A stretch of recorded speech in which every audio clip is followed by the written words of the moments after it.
Surto de cólera, 205 novos casos da doença foram registrados nas últimas 24 horas e 2 pessoas perderam a vida. Luanda, munícipes preocupados com o mau estado de algumas pedonais. Presidente da República deixou hoje Luanda e discursa amanhã na 78ª Assembleia da Organização Mundial da Saúde. Hoje notícias, segunda-feira, 19 de maio de 2025. Bem-vindos à atualidade.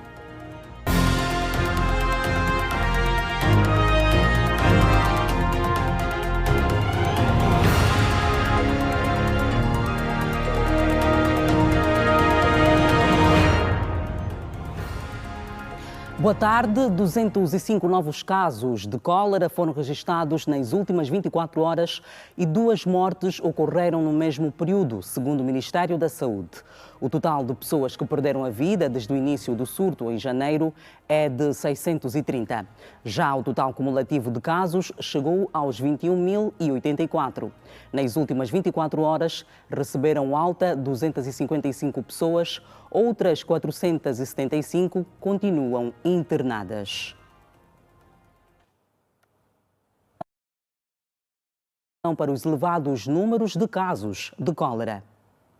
Vamos todos juntos e unidos combatermos esse surto que tem... A campanha de sensibilização porta a porta sobre a cólera no município de Ngombota abrangeu os bairros da Boa Vista, bairro da Salga na ilha de Luanda, o bairro da Kinanga e Chicala 2, onde há elevado número de infectados devido à precariedade que se vive. Maria Alberto diz que a iniciativa é boa. Durante o mês ou a semana estamos a receber água e lixívias e os comprimidos. Não estamos ainda bem satisfeitos porque a cólera ainda não terminou e também nós vivemos num sítio não habitual.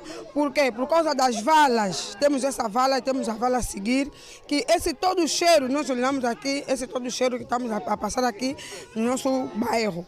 Maria de Lourdes, vendedora de peixe na ilha de Luanda, diz estar ciente da doença e que essa campanha de sensibilização e a entrega de produtos para desinfetar a água irá pôr em prática para os cuidados do lar e no local em que comercializa os seus produtos. Este comprimido vou colocar num bidão de 20 litros, são 4 comprimidos. Sim, para se proteger da cólera, para nos prevenir. O diretor municipal da saúde do município de Ngombota, Jacinto Guedes, diz que a sua jurisdição conta com 169 casos e 9 mortes, número que preocupa as autoridades. Essas atividades vêm mesmo no sentido de primeiro prevenir e depois combater a doença. E estamos satisfeitos com a iniciativa da CNJ, com o nosso município, o município da Ngombota, nessa luta, que é uma luta de todos. A Ngombota, nesse momento, tem registrado cerca de 169 casos e totalizamos 9 mortes. Maria Martins, coordenadora provincial, a precariedade ainda é visível nas províncias de Luanda, mas há uma comissão a trabalhar para se travar a doença. A precariedade nos municípios é notória ainda, não é? Existe uma comissão multissetorial composta por várias organizações, vários ministérios que têm estado a trabalhar juntamente com o governo da província, estamos a falar propriamente só de Luanda, e várias empresas para conter e combater esse mal que requer o engajamento de todos, não só da saúde.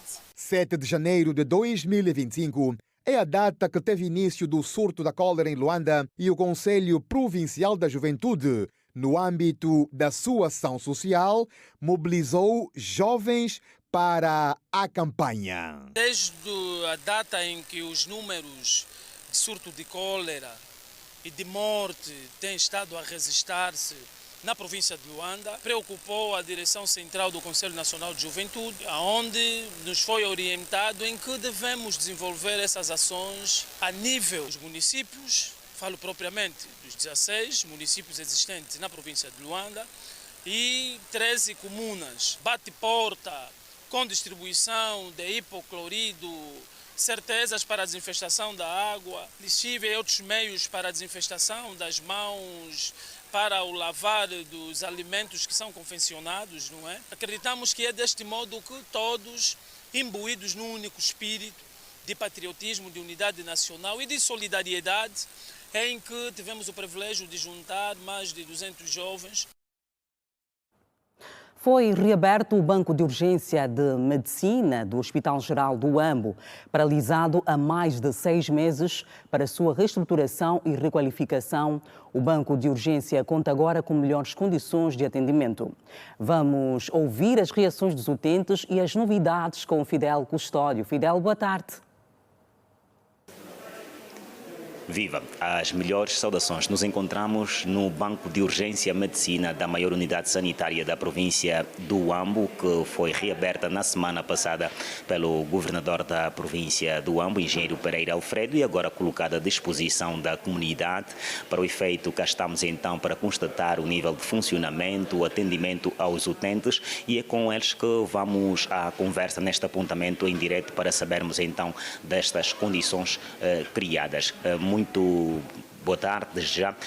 Diga-nos como é que está o atendimento no Banco de Urgência.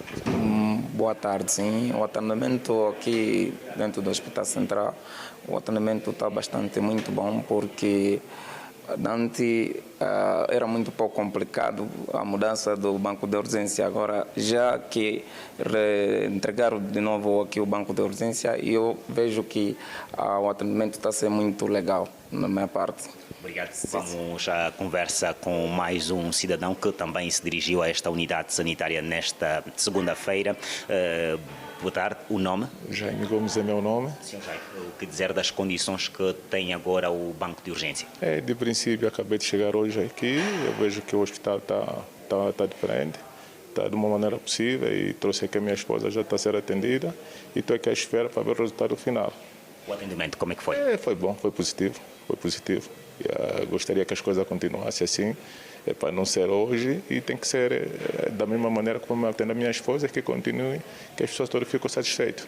Obrigado. Eu vou pedir ao nosso câmera Domingos Ndandula para mostrar as imagens então de algumas unidades, aqui as SOs, mulheres e também homens, para percebermos as condições que foram criadas para melhorar o atendimento e também a assistência médica e medicamentosa no Banco de Urgência Medicina do Hospital Geral do Huambo, que acaba por ter outros serviços também à disposição, como é o caso do atendimento para hemodiálise, que já existia, mas que agora coloca-se então à disposição dos utentes com melhores condições, além dos aprumos que estão à disposição do refeitório e ainda também da sala especial para os enfermeiros. São algumas das novidades que encontramos nesta infraestrutura reabilitada,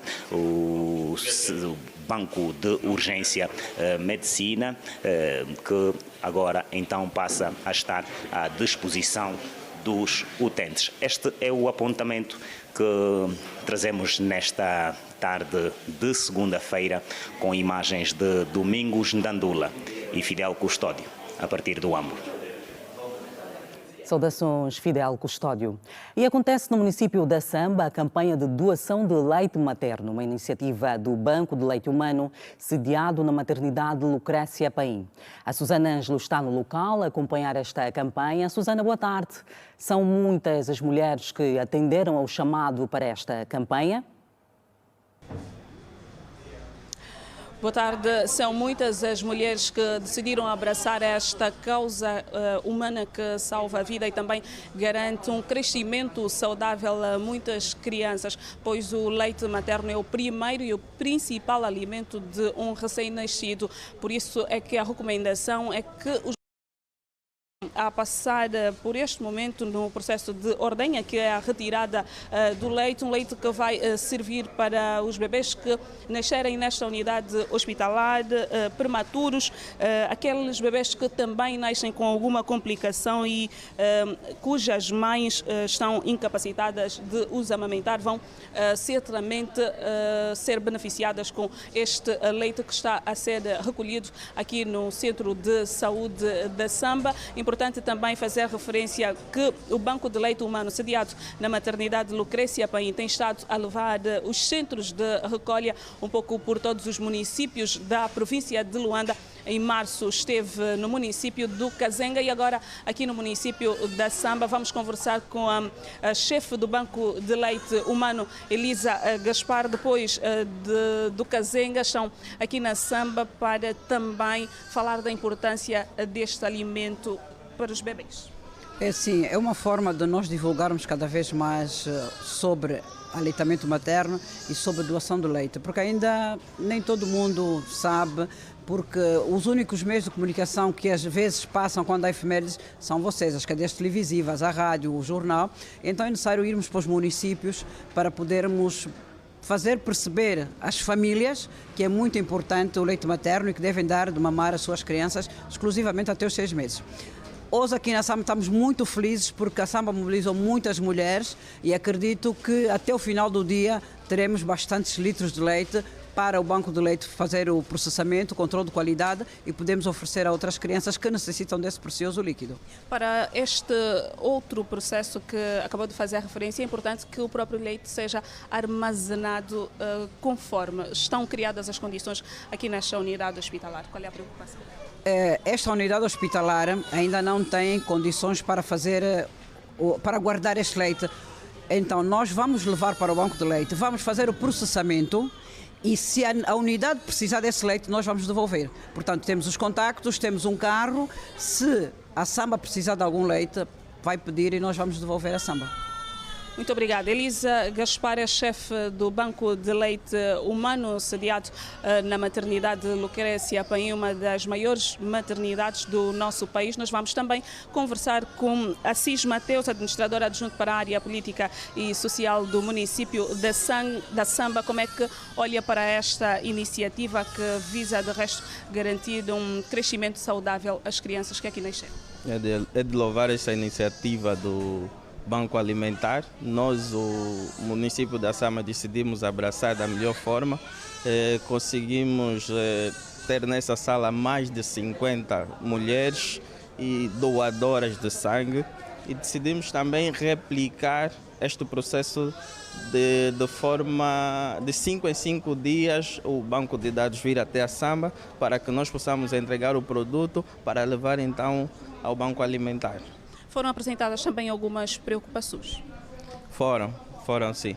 Mas isto vamos resolver com o Banco Alimentar e com a Sua Excelência Administradora Municipal da Samba. Quais foram as preocupações, no caso, apresentadas? As grandes preocupações que tivemos é concernente às mamães que não conseguem produzir o leite. Esta produção de leite tem muito a ver com fatores sociais, desde a fuga à paternidade, a depressão pós-parto.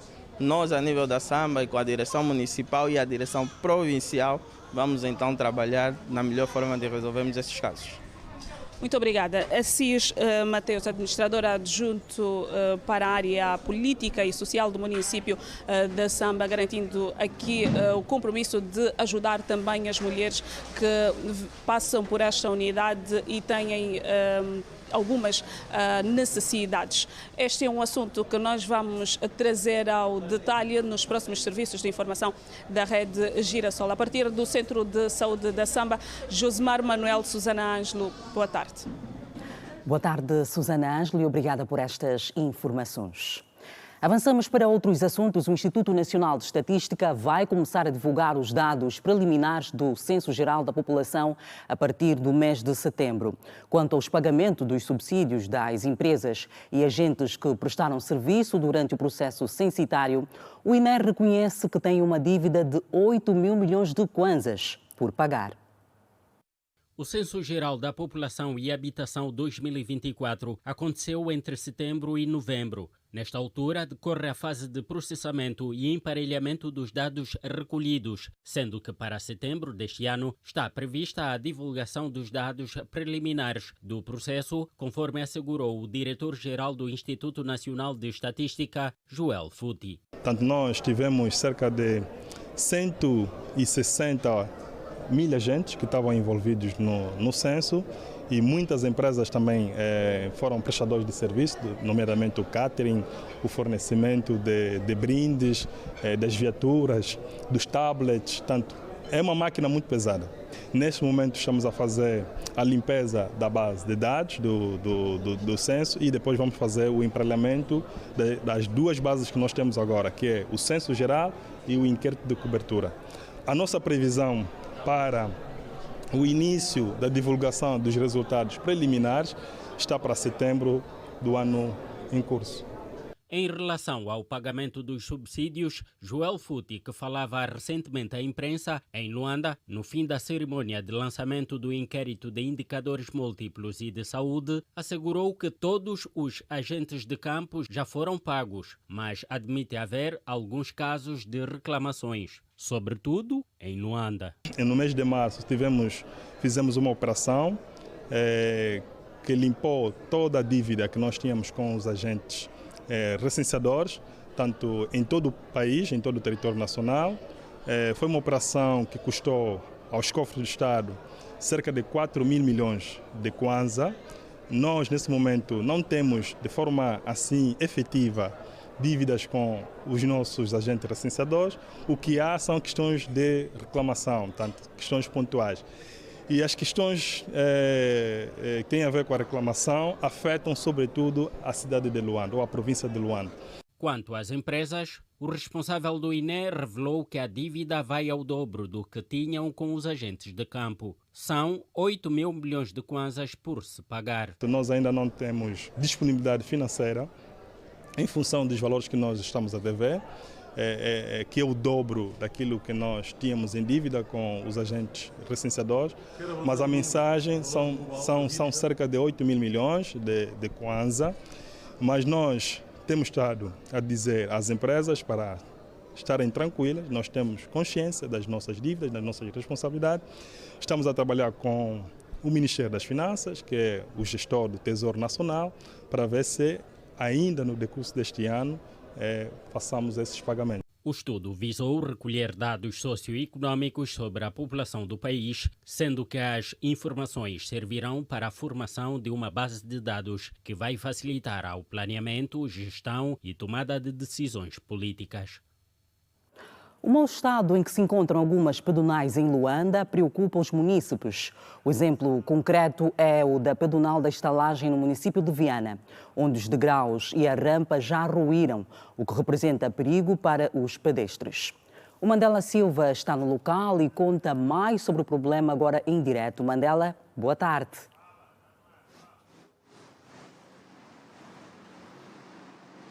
Ora viva, boa tarde e um boa tarde extensivo ao vasto auditório da rede Girassol. De facto, estamos no município de Viana, mais concretamente na zona da estalagem, onde por cima mesmo de uma pedonal que se encontra em mau estado de degradação, segundo os moradores, é visível que aqui, nesta pedonal, a rampa já não há as chapas onde a circulação é feita naturalmente, e neste buraco, onde a chapa já foi ruída, infelizmente no dia 2 de fevereiro, segundo relato de moradores, caiu então uma criança que acabou por perder a vida. Esta pedonal já se encontra nesta situação, segundo o relato de moradores locais,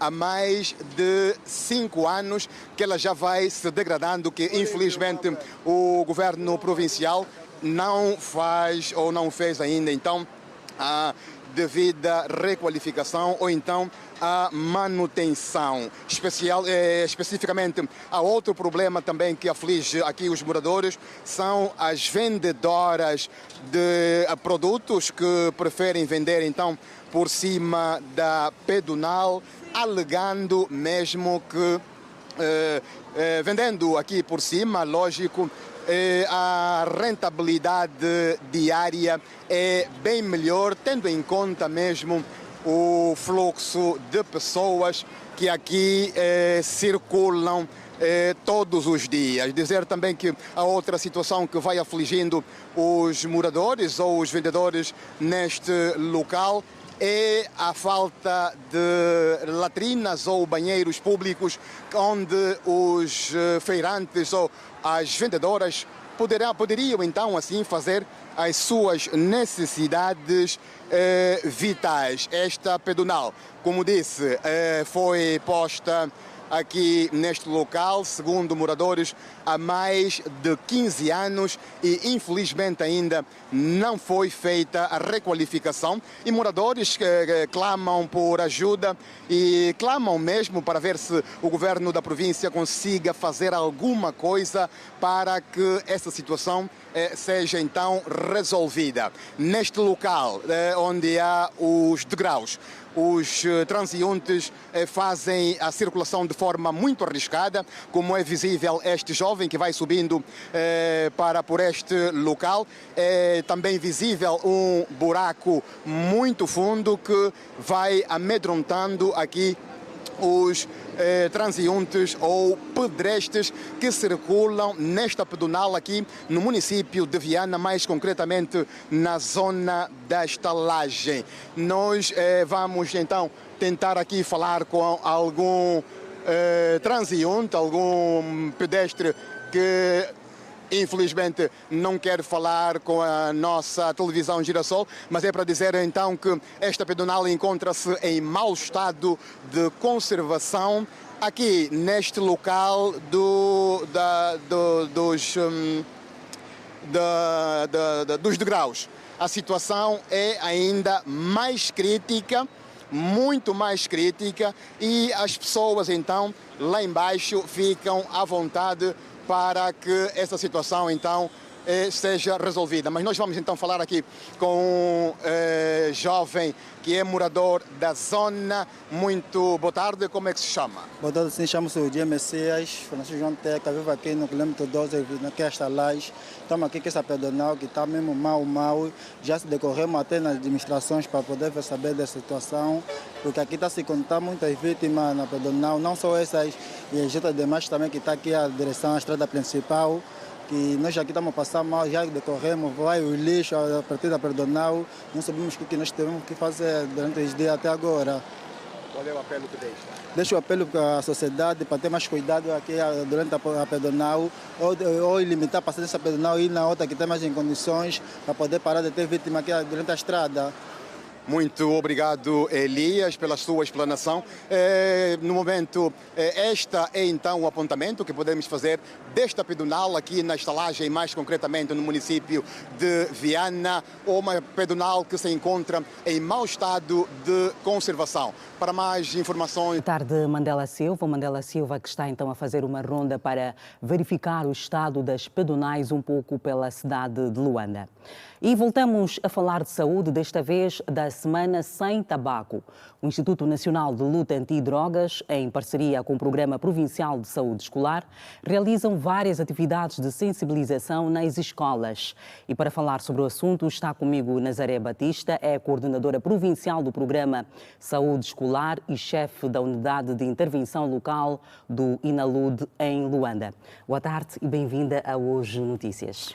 Muito obrigada, boa tarde, caríssima jornalista, e boa tarde a todos os telespectadores da Rede Girassol. Bem, falou e muito bem, nós estamos aqui para falar um pouco sobre as atividades que temos estado a fazer em prol do Dia Mundial Sem Tabaco. Na verdade, estamos no mês do Dia Mundial Sem Tabaco, que é celebrado dia 31 de maio todos os anos, né? Foi uma data instituída pela OMS e como Angola também é Estado-membro da OMS, então nós todos os anos fazemos atividades em prol desta data. Mas é importante lembrar que esta semana sem tabaco ela reflete sobre os efeitos nocivos do uso do tabaco e as estratégias empregadas pela indústria do tabaco para manter no seu domínio a sociedade.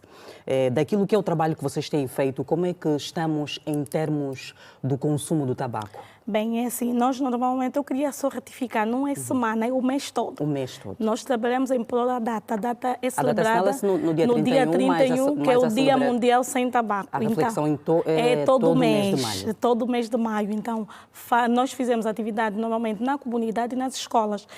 Então, para celebrar a data, para as atividades de prevenção, é realizado um concurso de redação e desenho com um lema que é todos os anos dado pela OMS, que este ano estamos a falar de desmascarando a indústria do tabagismo. Concretamente, é trabalhar na prevenção, não no tratamento, como ilustrando com cartazes, folhetos e trabalhar com as crianças desde cedo. Nós trabalhamos com os alunos a partir do ensino primário e muito mais em diante. Neste momento, os alunos estão a fazer os desenhos a nível de toda Angola e Luanda não fica a exceção. Foi selecionado o município do Quilambaquiache, onde selecionamos 3 escolas que estão a fazer esse trabalho, não é, redação e desenho em prol da data, no intuito mesmo de prevenir o consumo do tabagismo em idades muito próximas, porque ele acarreta uma série de consequências para a saúde do indivíduo. E, sobretudo, as propagandas ou a promoção deste tabaco, ela ou seja, afeta os mais jovens, a franja mais jovem tem sido a mais afetada. Sim, estamos a falar de jovens de 15 a 24 anos, que é o normal que temos estado a reportar nos nossos relatórios. E como nós fazemos, então, por isso é que vamos fazendo essas atividades de sensibilização a nível da comunidade, a nível das escolas, com teatro, música, desenhos, e também informar os professores, né, formar os próprios professores ativistas a nível da sociedade, então, para fazer com que as pessoas conheçam as consequências do uso do tabaco. E tem sido possível desmascarar essas empresas ou essas indústrias e as táticas usadas? Muitas das vezes não depende só de nós, saúde. Infelizmente, nós somos a instituição onde chega o fim, onde as pessoas já estão muitas das vezes já acometidas com a situação das consequências do uso do tabaco e quando chegam para nós, muitas das vezes já estão com um câncer do pulmão, já estão com um câncer da laringe e por isso é que nós invertemos o jogo, não esperamos o paciente chegar até nós, mas sim vamos fazendo a nossa parte como saúde, a prevenção atempada com tempo, desde as idades mais próximas, porque não conseguimos ir a um estabelecimento e dizer não venda cigarros. Já mesmo para terminar, quais são as escolas então que vocês pretendem passar para levar essa campanha de sensibilização? Neste momento, os nossos colegas do Programa de Saúde Escolar, que são os pontos focais, estão a fazer a sensibilização palestra em todas as escolas a nível de Luanda, porque nós temos pontos focais em todos os municípios, mas está com ênfase no município do Quilambaquiache, que é o município que vai acolher a atividade, porque haverá um ato central que será feito no dia 2, o ato central vai se realizar no dia 2, e estes alunos que foram selecionados, são 48 alunos que estão a concursar, estão a fazer o concurso, têm que apresentar redação e desenho com base no lema. O lema é desmascarando a indústria do tabaco. Então, quem apresentar a melhor redação, os melhores desenhos, são três finalistas por cada categoria. 3 para desenho e 3 para a redação. Quem apresentar a melhor redação e o melhor desenho, então é o nosso premiado, são os nossos premiados e com isto nós pensamos que estamos também de uma forma ou outra a ajudar na prevenção sobre o uso do tabagismo e das outras drogas lícitas a nível do nosso país. Muito bem, Nazaré, muito obrigada por estes minutos. Muito obrigada, nós é que agradecemos. E desejamos sucessos nesta campanha. Muito obrigada. Não sei se dá para passar só para ver como é que fica o corpo do fumador, as consequências que ele pode trazer a nível do organismo do indivíduo. Então aqui temos as consequências desde o ponto de vista da saúde. E muitas das vezes são várias e acabam com a vida do indivíduo. Muitas vezes irreversíveis. Exatamente, irreversíveis. Infelizmente. Ficou então lançada a mensagem e mais uma vez desejamos sucesso na expansão desta mensagem sobre a prevenção quanto ao uso do tabaco. Muito obrigada, nós é que agradecemos. Boa tarde. 12h29, fazemos a primeira pausa e no regresso você confere todos os assuntos que marcam a atualidade desportiva. Até já.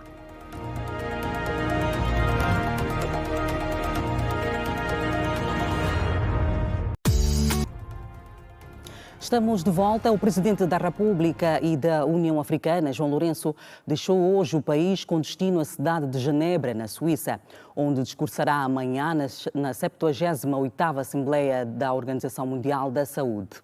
Antes de partir, João Lourenço recebeu cumprimentos de despedida da Vice-Presidente da República, Esperança da Costa, e de outros membros do Executivo. O Presidente João Lourenço vai para Um Mundo pela Saúde, durante a qual os Estados-membros da OMS vão abordar abordar vários temas globais sobre a saúde. Vamos avançar para outras matérias. O Conselho Nacional da Juventude realiza esta segunda-feira um ciclo de diálogo, denominado Fóruns e Debates Juvenis 2025. O evento acontece na Faculdade de Direito da Universidade Agostinho Neto, em Luanda, e conta com a intervenção do Ministro da Energia e Águas. Está em direto para mais detalhes o Alberto Capitão. Capitão, boa tarde. Quais são as informações adicionais deste evento?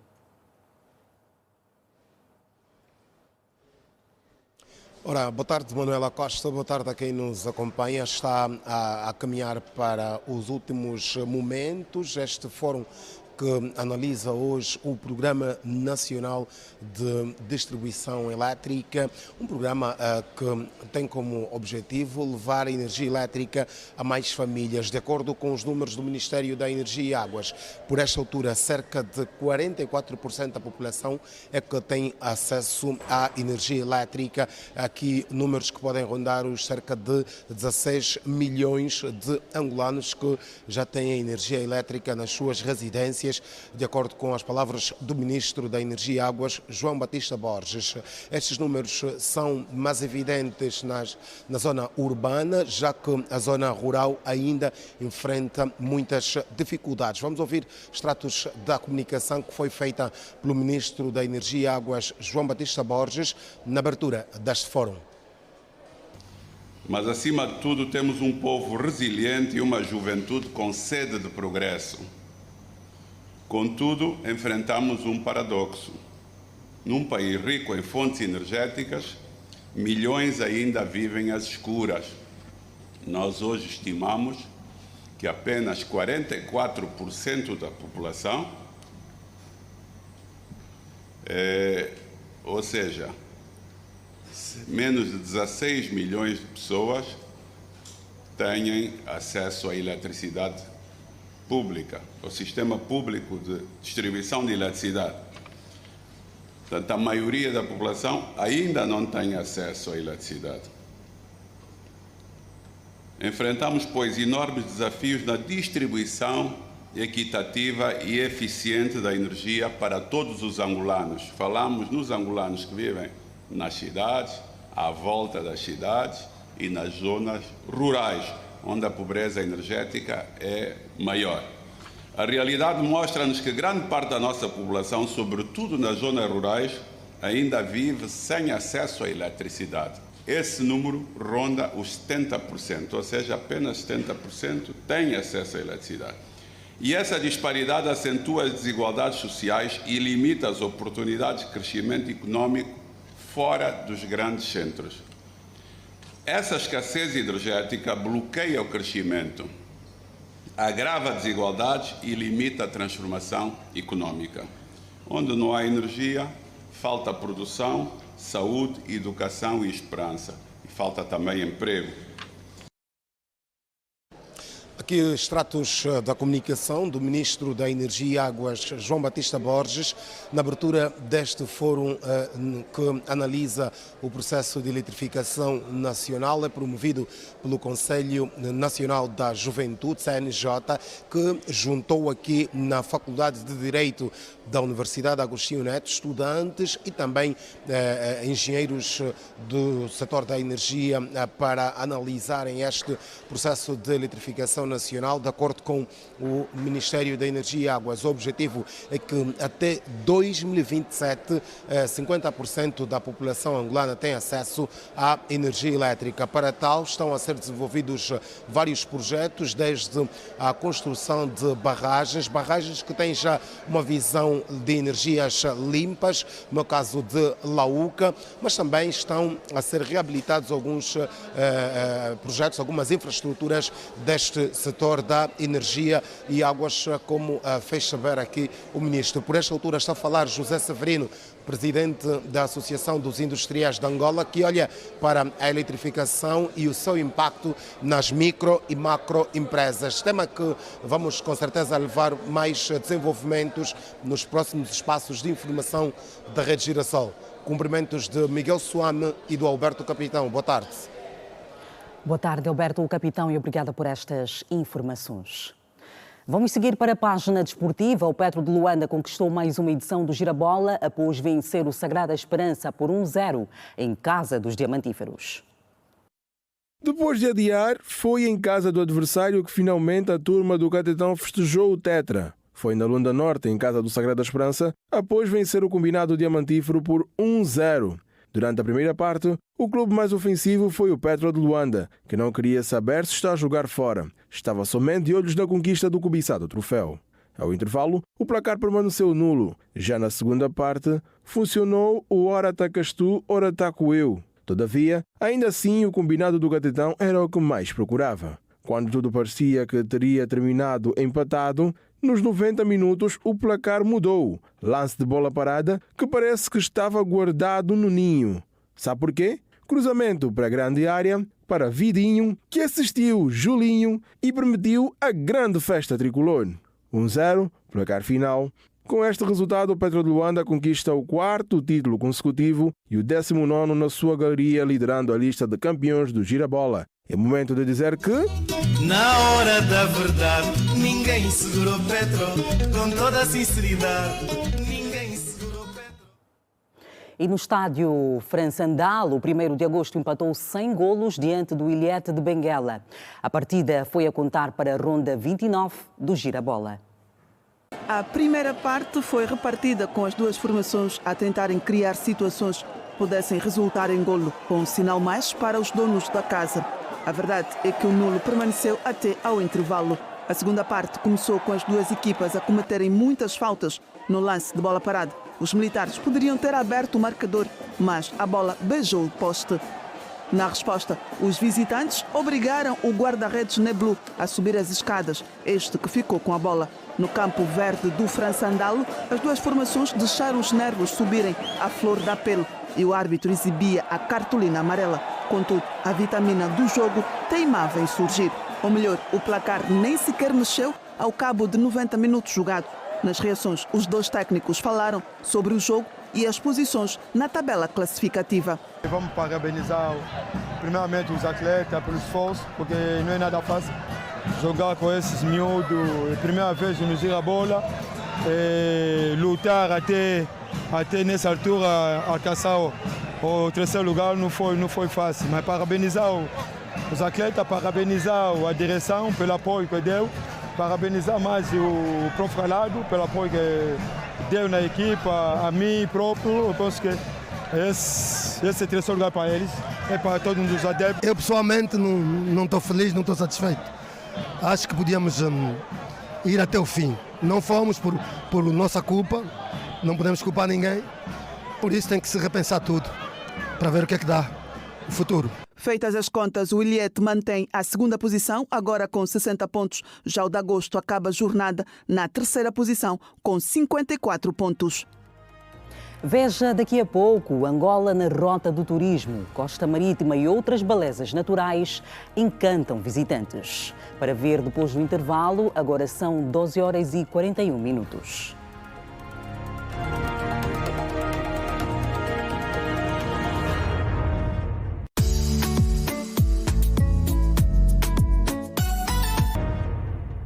Mais de 100 expositores participaram durante 3 dias da Feira da Família, com o propósito de promover a cultura, saúde, lazer, união e cidadania.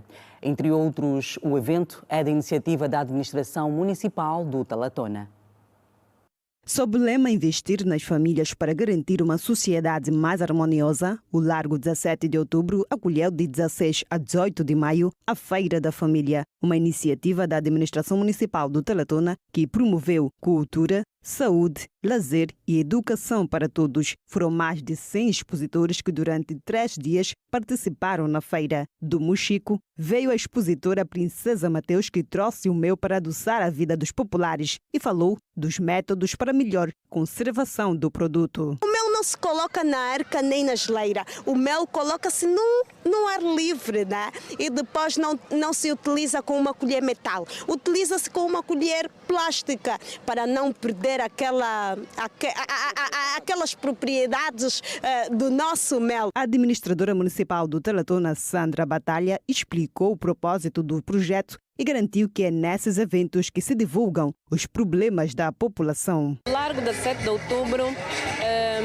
passará a ter aqui o Jardim da Família. Jardim da Família, um conceito abrangente. Então tem aqui uma oportunidade também para conhecer e interagir com o administrador, apresentarem problemas em função de muitas ocorrências que nós recebemos neste recinto. Por outro lado, o vice-governador para o setor político e social, Manuel Gonçalves, afirmou que o que se pretende é levar os serviços sociais às comunidades. E se a vida faz-se nos municípios, há tão somente também uma coordenação central que faz com que, de facto, os serviços públicos possam estar mais próximo às nossas comunidades. Há esse trabalho que continuamos a incentivar para que possamos desconcentrar naturalmente, sobretudo, aquilo que são os serviços que a comunidade procura. Já José Diogo fala do papel da família na sociedade e da necessidade de eventos dessa natureza. Eu acho que esse evento devia acontecer inúmeras vezes, porque o mais importante é unirmos a família, sobretudo a família angolana, que é uma estrutura que está um bocado desfasada, né? E devemos fazer com que essa família se faça crescer, porque o conceito familiar em Angola tem estado a morrer. Durante os 3 dias, os visitantes tiveram acesso a uma ampla oferta de serviços sociais, palestras sobre educação financeira e ambiental, feira da saúde, atividades recreativas e uma agenda cultural recheada de atrações musicais. Os profissionais de saúde moçambicanos anunciaram a prorrogação da greve por mais 30 dias, a partir desta segunda-feira, com a justificação de que o governo ainda não efetuou os pagamentos de horas extraordinárias e subsídios de turno. A greve dos profissionais de saúde moçambicanos começou em 17 de abril e é agora estendida por mais 30 dias por falta de entendimento com o governo em sede de diálogo. Os profissionais do ramo exigem há 3 anos que o governo providencie medicamentos aos hospitais face às necessidades, com os fármacos, em alguns casos a serem adquiridos pelos próprios pacientes, assim como a compra de camas hospitalares. Outras reivindicações passam pela resolução da falta de alimentação, pelo equipamento de ambulâncias, com materiais de emergência e equipamentos de proteção individual não descartáveis. O presidente moçambicano, Daniel Chapo, prometeu a 12 de maio, dia do enfermeiro, continuar a investir na melhoria das condições de trabalho e no reconhecimento da carreira dos profissionais de saúde. O setor da saúde em Moçambique enfrenta há 3 anos greves e paralisações convocadas por uma associação que abrange cerca de 65 mil profissionais de saúde de diferentes departamentos. O Sistema Nacional enfrentou também, nos últimos 2 anos, diversos momentos de pressão provocados por greves de funcionários convocadas pela Associação Médica de Moçambique. O país tem um total de 1.778 unidades de saúde, 107 das quais são postos. O presidente brasileiro Luiz Inácio Lula da Silva recebe hoje delegações de 42 países africanos para debater a segurança alimentar e o combate à fome. Nos Estados Unidos da América, subiu para 28 o número de mortos causados pelas tempestades no centro-oeste e sul. Veja mais no Compacto Internacional. O número de mortos causados pelas tempestades que fustigaram as regiões do centro-oeste e sul dos Estados Unidos aumentou para 28, segundo o mais recente balanço feito no domingo pelas autoridades. A maioria das vítimas, 19, morreu no estado de Kentucky, sobretudo no condado de L'Oreal, afetado pela passagem de um tornado. Das 10 pessoas hospitalizadas com ferimentos relacionados com o clima severo, 3 permaneciam em estado crítico.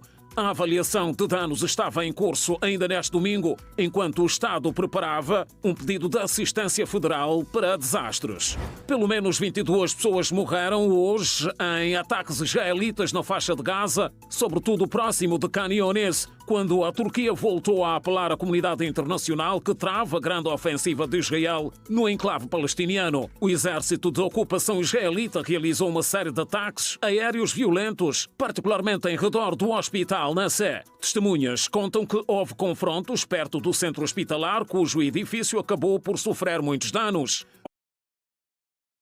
O segundo diálogo Brasil-África sobre segurança alimentar, combate à fome e desenvolvimento rural vai decorrer até quinta-feira na capital brasileira e deve reunir ministros da agricultura africanos, representantes de organizações internacionais, bancos de desenvolvimento, instituições de pesquisa, organizações e cooperativas da agricultura familiar, bem como entidades do setor privado. Mais de 1000 turistas a bordo de um navio cruzeiro chegaram hoje ao porto de Luanda, com o objetivo de visitar vários pontos turísticos da capital. A embarcação proveniente de Cape Town segue para o final do dia para outros destinos da costa africana. Vamos em direto agora com a Fernanda Gonga, que está a acompanhar esta jornada. Fernanda, boa tarde. Manuela Costa, muito boa tarde. Nesta altura, aqui no porto de Luanda, o navio traz consigo mais de 1000 turistas provenientes de várias partes do mundo. Atracou no porto do Namibe e vai seguir por toda a costa africana. Vamos conversar com um dos turistas muito rapidamente. Good morning, please tell me your name and where are you from? Terrence Ingram from United States. Is it your first time here? Yes, my first time in Angola. What you would like to see in our country? I would just love to see the city, explore the culture, maybe taste some of the food and learn about the history. Thank you. Ok, aqui as palavras de um dos turistas que vem dos Estados Unidos da América e que gostaria de ver a cultura, gostaria de explorar um bocadinho sobre a história do nosso país. Este navio vai permanecer aqui na costa angolana até sensivelmente 17 horas e vai explorar, como já o dissemos no princípio, grandes partes da costa africana. É o essencial de informação que nós trazemos por agora e certamente com outras informações sobre este navio nos próximos serviços noticiosos da Rede Girassol. Boa tarde. Boa tarde, Fernanda Gonga. Obrigada por estas informações. É a Angola na rota do turismo. Hoje Notícias regressa amanhã às 12 horas. Já sabe que é sempre um prazer ter o carinho da sua audiência aí do outro lado. Um bom restante de tarde para si. Fique bem.